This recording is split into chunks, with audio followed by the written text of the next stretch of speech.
이 목사님 너무 감사합니다. 존경합니다. 제가 발표할 것을 다 해주셨어요. 제가 안 해도 됩니다. 요전 말씀을 같이 읽고 시작하겠습니다. 마태복음 28장 18절, 19절, 20절입니다. 시작. 예수께서 나와 말씀하여 이르시되 하늘과 땅의 모든 권세를 내게 주셨으니 그러므로 너희는 가서 모든 민족을 제자로 삼아 아버지와 아들과 성령의 이름으로 세례를 베풀고 내가 너희에게 분부한 모든 것을 가르쳐 지키게 하라. 볼지어다 내가 세상 끝날까지 너희와 항상 함께 있으리라 하시니라. 제자 양성에 대해 세 가지로 함께 생각해 보고자 합니다. 첫째, 예수님의 지상 명령이 무엇이고 우리가 왜 제자 양성을 해야 하는가? 둘째, 내가 속한 지역교회 내에서 어떻게 제자 양성을 이룰 수 있는가? 셋째, 미래의 제자 양성에 관한 도전과 제안들에 대해서 말해보고자 합니다. 제1장, 예수님의 지상 명령이 무엇이며 우리가 왜 제자 양성을 해야 하는가? UBF 창립자이신 고 이사멜 승사님께서 시카고의 한 병원의 응급실에 계실 때 저는 그의 아내 되시는 그레이스 승사님과 함께 응급실 곁에 지키며 하늘나라로 가시는 것을 본 사람이었습니다. 고 이사멜 선생님께서는 병상에서 제게 마지막 말씀을 남기시지는 않으셨지만 저는 그분의 영적 유산을 기억합니다. 성경으로 돌아가라. 자비랑 선교를 통한 세계 선교, 일대일 성경 공부를 통한 캠퍼스 개척, 가정교회를 통한 말구의 역사, 제자 양성, 일용한 양식과 소감 쓰기, 오병이어의 주는 정신, 제사장 나라 거룩한 백성. 저는 지금까지도 그분의 음성과 정신을 기억하고 그분의 영적 유산을 삶으로 실천하고자 투쟁하고 있습니다. 누군가가 돌아가시거나 우리 곁을 떠날 때 그의 마지막 말은 매우 중요합니다. 그렇죠? 부활하신 예수님께서 하늘로 승천하시기 전에 자신의 소중한 제자들에게 마지막 말씀을 주셨습니다. 천지를 창조하신 전능하신 하나님께서 부활의 예수님께 하늘과 땅의 모든 권세를 주셨습니다. 예수님은 그 권세의 바탕을 두고 제자들이 복음을 전하고 세례를 베풀고 하나님의 말씀을 가르치면서 더 많은 제자를 세우라고 명령하셨습니다. 예수님은 그 동일한 권세로 예수님의 제자들인 우리에게 복음을 전하고 제자를 양성하라는 마지막 유언적 말씀을 주셨습니다. 그러면 우리는 어떤 삶을 살아야 합니까? 첫째, 예수님의 제자인 우리들은 예수님의 권세 아래 있다는 것을 알아야 합니다. 둘째, 예수님의 제자인 우리들은 더 많은 제자들을 양성해야 합니다. 셋째, 예수님의 제자인 우리들은 새로운 제자들에게 세례를 주고 그들이 예수님과 그의 지상 명령에 순종하도록 가르쳐야 합니다. 넷째로 예수님의 제자인 우리들과 새롭게 예수님의 제자로 선 그들을 부활하신 예수님이 세상 끝날까지 함께 하실 것이라는 약속을 붙들고 두려워하지 말아야 합니다. 이전에 예수님은 그의 제자들을 유대인들에게만 보내셨지만 지금은 그 사명이 전 세계까지 미칩니다. 왜 그렇습니까? 부활하신 예수님께서 하늘과 땅의 주인이시며 전 세계 모든 사람들에게 사람들의 죄를 위해 죽으셨고 다시 살아나셨기 때문입니다. 아멘. 우리의 사명지가 이웃집이든 직장이든 근처의 캠퍼스이든 다른 나라이든 간에 우리는 가서 제자를 삼아야 합니다. 이것은 선택사항이 아니라 예수님을 주로 부르고 섬기는 우리 모두가 따라야 할 명령입니다. 아멘. 지난 3년간 북미 UBF 스텝 멤버들이 제장성이라는 주제로 시카고 본부에서 지도자 워크숍에 참여했습니다. 이것을 기회로 저는 닥터 빌 허리슨 The Complete Book of Discipleship과 다른 몇 권의 책들을 읽게 되었습니다. 그는 그의 책 소개에서 본해포 목사님의 말을 인용했습니다. 제자 양성이 없는 기독교는 그리스도가 없는 기독교와 같다. But Christianity without discipleship is always Christianity without Christ. 제자 양성이 없이는 기독교는 존재하지 않습니다. 만약 우리가 예수님이 주 되심을 진실로 고백한다면 우리는 예수님의 마지막 명령을 영접하고 그의 지상명령에 순종해서 예수님의 제자를 양성해야 합니다. 제2장 지역교회에서 어떻게 예수님의 죄를 세울 수 있는가? 원래 저는 제 자신의 30년 이상의 제자양성의 경험과 주관적인 의견을 토대로 어떻게 지역교회에서 제자양성을 할 수 있는가 실제적인 부분에 초점을 맞추기를 원합니다. 첫째, 다른 사람들을 예수님의 제자로 삼으려고 하기 전에 우리는 부활하신 예수 그리스도께서 우리의 약점과 연약함에도 불구하고 제자를 만들 수 있는 권세를 주셨다는 것을 반드시 믿어야 합니다. 아멘.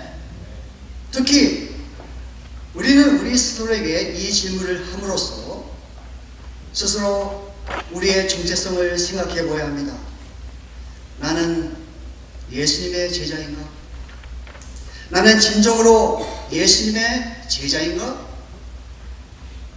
킴넷 컴퍼스를 위해 제자 훈련에 관한 워크숍을 준비하는 동안 하나님께서는 저에게 오카는 목사님이 쓰신 평신도를 깨워라 라는 책을 다시 읽도록 하셨습니다.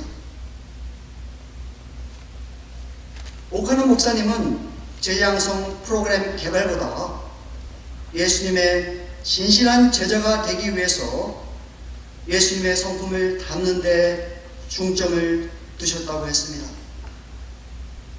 제 영적 스승인 파울로스차 성사님은 제가 마가복음 8장 34절 말씀을 붙잡도록 조언해 주셨습니다.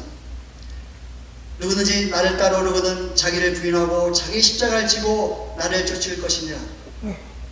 처음에 저는 이 말씀을 5년 동안 신열 요절로 붙잡았고 나중에는 이 말씀을 저의 인생 요절이 되었습니다. 저는 자주 제 자신에게 질문합니다. 내가 자기를 부인하고 자기 십자가를 지고 예수님을 따르고 있는가? 특히 오카는 목사님의 책을 읽은 후로 저는 저와 성경 공부하는 미국 대학생들이 예수님의 제자가 되도록 돕기 전에 항상 나 자신에게 질문합니다. 내가 예수님을 따르고 있는가? 정말로? 내가 진정한 예수님의 제자인가? 저는 매번 겸손히 저의 잘못된 자세를 얘기합니다. 그리고 먼저 예수님의 참 제자가 되게 해달라고 기도합니다. 저는 우리 킴넷의 모든 회원들이 다른 사람들을 예수님의 제자로 만들려고 시도하기 전에 먼저 자기 부인, 자기 십자가를 통해서 예수님의 진정한 제자가 되고 지하들이 되고자 하는 사람들을 나의 제자가 아니라 예수님의 참 제자로 양성하고자 힘쓰기를 기도합니다. 둘째, 전도가 없으면 제자 후보도 없다. 제자 후보가 없으면 제자 양성도 없다. 제자 양성이 없으면 영적 지도자도 없다. 영적 지도자가 없으면 주님의 사역도 없다. 주님의 사역이 없으면 세계 선교도 없다.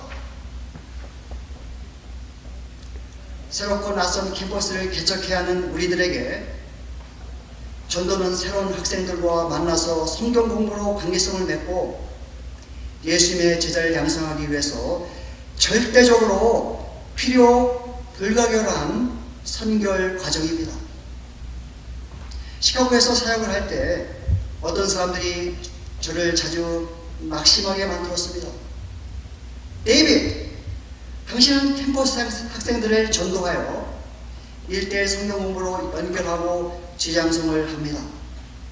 그러나 그들 중에서 많은 사람들이 더 이상 당신과 함께 하지 않습니다. 여전히 그 일을 계속할 것입니까? 저는 빙그레 웃지만 제 대답은 매우 분명합니다. Yes! 대학교 3학년 때부터 지금까지 제가 예수님 중심, 사명 중심으로 살고자 힘썼을 때 하나님은 저를 인하대, 국민대, 서울대, CSULB, UIC, 2페이지, IUPY 개척에 참여하도록 축복하셨습니다. 그렇습니다. 많은 학생들이 제게로 왔다가 갔습니다. 그러나 각 캠퍼스에서 제자요 성경 선생으로 하나님의 부르심을 받은 몇몇 사람들이 예수님의 세계 캠퍼스 미션에 남는 자가 되어 숭성되게 예수님의 제자를 세우고 있습니다. 이제 저는 그 제자들의 고조 할아버지가 되었습니다. 여러분이 믿기 어렵겠지만 사실 이곳 텍사스에 저의 이름을 중간 이름으로 갖고 있는 8개월 된 친예선자도 있습니다. 제자양성의 여러 과정의 경험을 통해 저는 제 자신은 단지 하나님께 쓰시는 도구일 뿐 하나님께서 친히 젊은이들을 부르시고 제자로 세우심을 깊이 영접하게 되었습니다. 이제 우리는 균합적 성경 공부, 멘토식으로 한 제자에게 마음을 드리는 1대1 제자 양성 방법이 가장 최선의 제자 양성 방법임을 믿어야 합니다. 이 방법은 UBF 외에 내비게이터스, 인터버시티, 그리고 CCC, 그룹, 그리고 무리 처치에서 검증된 제자 양육 방식입니다. 무엇보다 사복음서에 나타난 예수님의 제자 양성 방법을 깊이 연구하고 활용하는 것을 적극 추천합니다. 제자는 태어나는 것이 아니라 만들어지신 것임을 명심해야 합니다. 셋째로 제자 양성은 제자 후보들을 예수님의 말씀에 순종하도록 돕는 의도적인 과정으로 멘토된 우리에게 도전이 되는 사명입니다.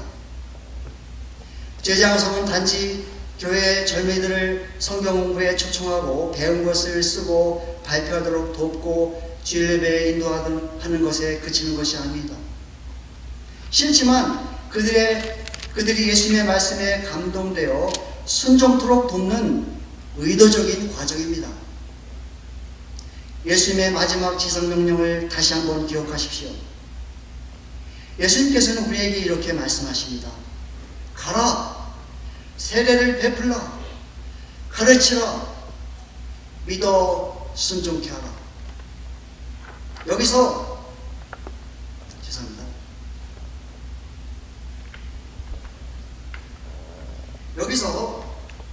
세례란 단지 의식에 그치는 것이 아니라 하나님의 자녀가 됨을 하나님과 세상에게 믿음으로 공표하는 것입니다.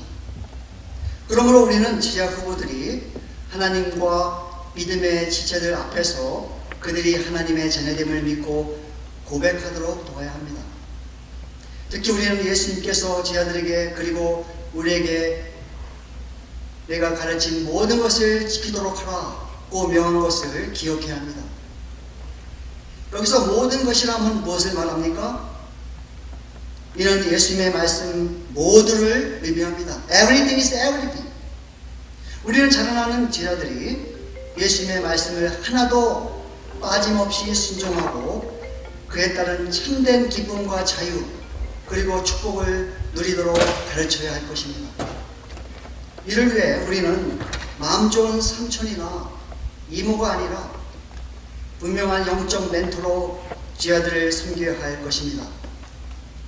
그들이 듣기 좋은 선택적인 복음, 셀렉티브 가스프를 전하는 것이 아니라 온전한 가스프, 풀 가스프를 전해야 합니다. 이를 위해 우리는 필요에 따라 말씀의 기초에서 가르침으로 경책하며 경계하며 권하고 양들이 그들의 죄를 해결토록 도와야 합니다. 또한 말씀에 근거하여 성령의 도우심으로 영적인 상담을 해야 합니다. 많은 지역교회들이 제장성에 실패하는 것은 영적인 멘토의 자세로 제자들을 섬겨할 리더들이 유교적인 사고를 가지고 조급하게 양들에게 일방적으로 자신의 생각이나 문화를 강요하는 데 있습니다. 이를 방지하기 위해 더 깊은 성경 공부를 통해 최고의 영적 지도자이신 예수님을 배워나가야 합니다. 특별히 제자 양성가로서 우리가 먼저 죄를 회개하고 예수님의 말씀에 기초하여 살도록 투정함으로 예수님의 참된 제자로 성장하며 모든 면에서 양들에게 좋은 모험이 되어야 할 것입니다. 그렇지 않으면 우리는 제자 후보들을 예수님의 제자가 아닌 바리새인의 제자로 키울 수밖에 없습니다. 우리는 예수님의 가르침을 굳게 붙드는 가운데 진리를 알고 그 안에서 참된 자유를 찾고 누리는 참된 제자들을 양성해야 합니다. 넷째, 진정 21세기에 지역 교회들이 제자들을 세우는 것이 가능한 일입니까? 우리의 사고방식을 바꾸지 않는다면 이는 결코 가능하지 않습니다. 그러나 우리가 우리의 사고방식을 바꿀 준비가 되어 있다면 충분히 가능합니다. 아멘. 소수의 지역교회들이 큰 무리를 전도를 할 수 없지만 소수의 준비된 작은 지역교회에서 예수님의 제장성의 대형 교회들보다 더욱 귀하게 쓰임받을 수 있습니다. 이제부터 예수님께 배운 제장성 방법을 제 경험에 기초해서 여러분께 몇 가지 제안을 하려 합니다. 제안 1.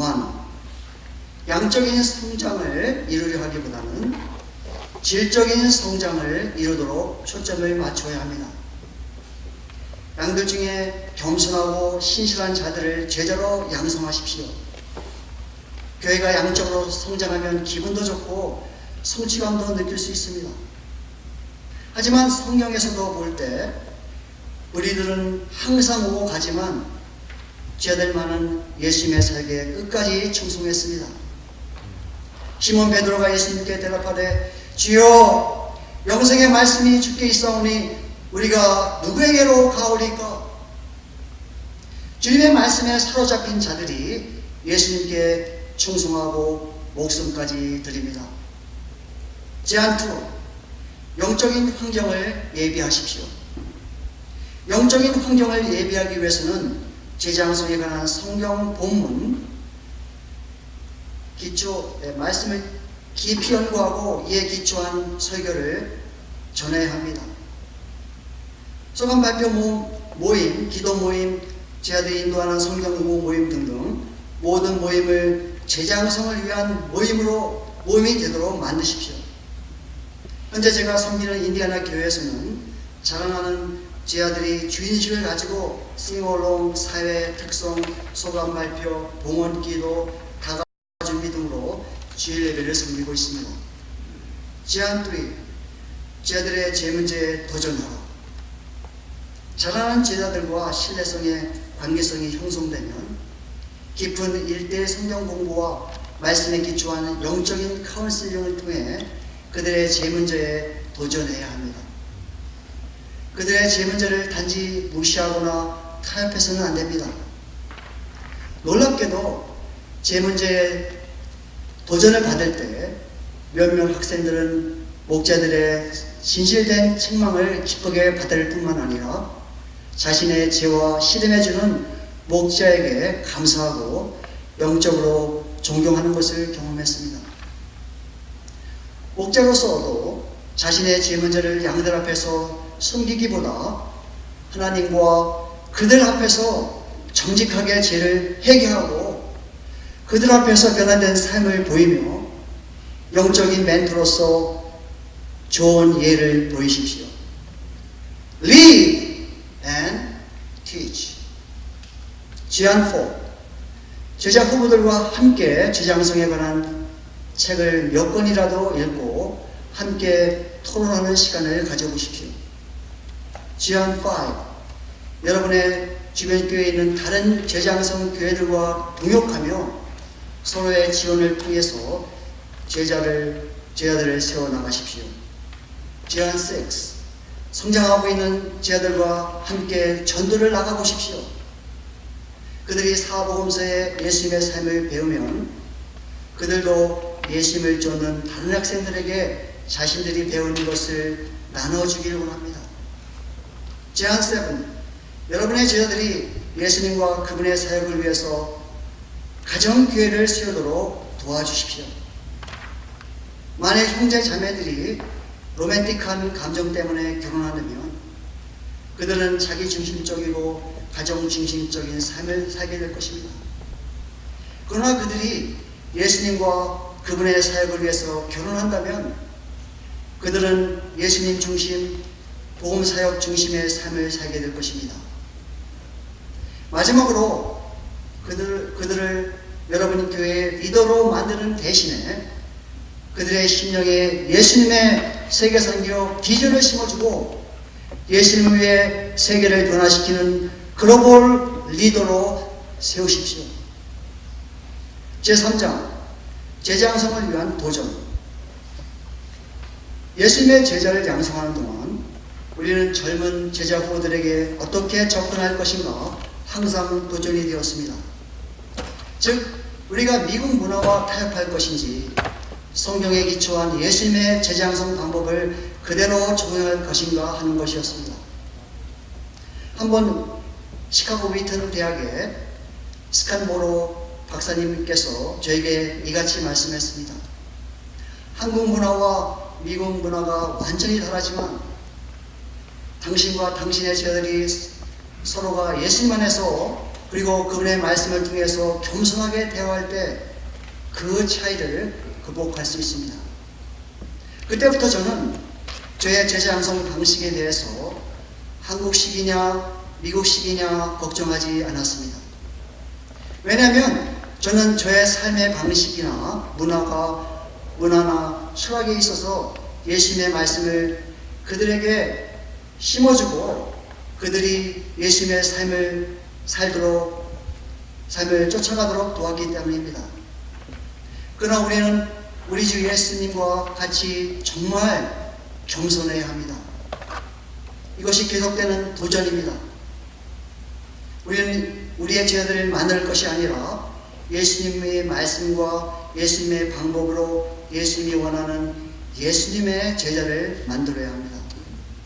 하지만 우리는 젊은 대학생들이나 2세들을 일대일로 멘토할 때 우리도 모르게 그들에게 일방적으로 강요하는 우리 중심의 사고에 대해서 심각하게 생각해 보아야 합니다.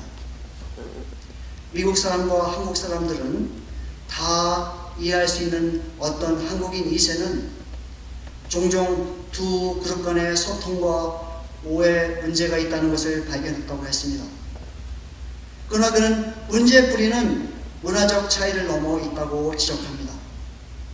즉 멘토의 측면에서 제자 후보들의 마음과 생각을 깊이 이해하는 데 있어서 겸손함과 이해가 부족하다고 보았습니다. 멘토로서 우리는 제자 후보들에게 미리 선입견을 갖고 가정하지 말아야 합니다. 비난하거나 정죄하는 대신에 그들을 알고 이해하고 기도하고 그들을 예수님의 심정으로 돕기 위해 정말 시간과 마음을 들일 필요가 있습니다. 때때로 문화적 문제가 있지만 세대 간의 문제가 또 있기도 합니다. 특히 나이 든 사람들은 그들이 더 잘한다고 생각하거나 젊은 후보들의 일에 대해서 미리 추측해 버리는 경향이 있습니다. 우리 모두가 이것을 심사숙고하고 우리의 지장 역사를 점검할 필요가 있습니다. 나머지 사항은 출판물을 참고해 주시기 바랍니다. 한마디, 그러므로 너희는 가서 모든 민족을 제자로 삼으라. 아멘.